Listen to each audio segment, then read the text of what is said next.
Now here is an example. You're given that the area of the plates of the capacitor is 0.1 square meter and the distance between the parallel plates is 0.02 meter. A power supply of 3000 volts, so V is 3000 volts, first charges the capacitor, then it is disconnected and a dielectric is introduced, completely filling the space between the plates. And now the potential difference decreases to 2000 volts. Now we need to first find the original capacitance. So the original capacitance will be given by C is equal to epsilon naught A over D.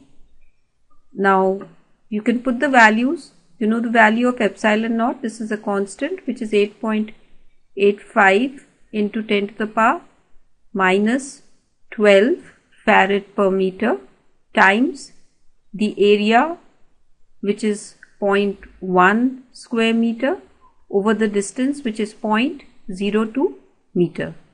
So if you calculate this, you will get the original value of the capacitance and we'll call this C naught. This is the value before the dielectric is introduced. Next we have to find the charge on the plates of the capacitor. Now you know that C is equal to Q by V, and in this case we are taking the value of C as C naught and the original voltage is 3000 volts.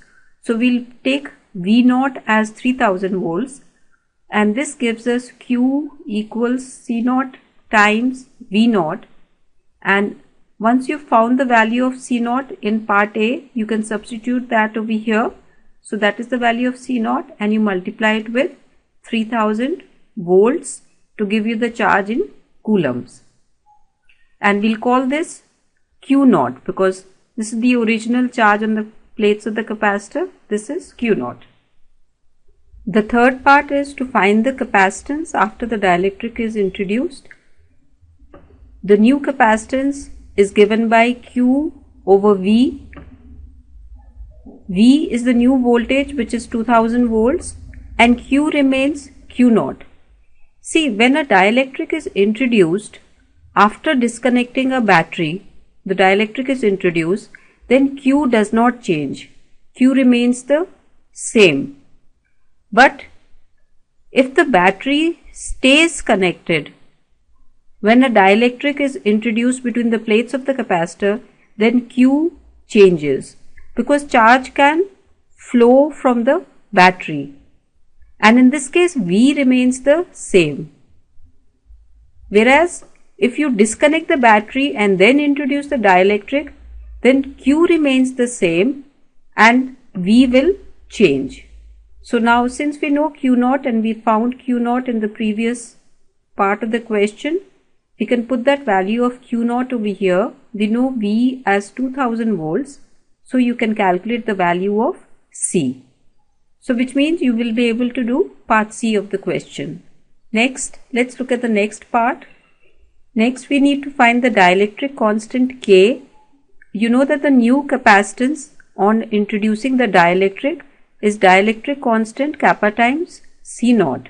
Now since you know the original capacitance which you found in part A and you know the capacitance after the dielectric which you found in part C, you can find the dielectric constant K or kappa, which is equal to C over C naught, and you will notice that this comes out to be V naught over V since the charge Q remain the same. So you can find the dielectric constant. Next is the permittivity of the dielectric. The permittivity of the dielectric is related to the dielectric constant as dielectric constant times the permittivity of vacuum or free space. Now in part D you have found the dielectric constant. You know the value of epsilon naught, so you can find the value of the permittivity of the dielectric. Then you need to find the original field between the plates. The original field between the plates E naught is given by sigma over epsilon naught. Sigma is the charge density of the plates, which is charge over area. You know the value of Q naught, A and epsilon naught. So you can find the original electric field between the plates of the capacitor. Now the electric field after the dielectric is introduced reduces kappa times. So since you already know the dielectric constant, you can find the electric field after the dielectric is introduced. Hope this example helps explain this better. Thank you.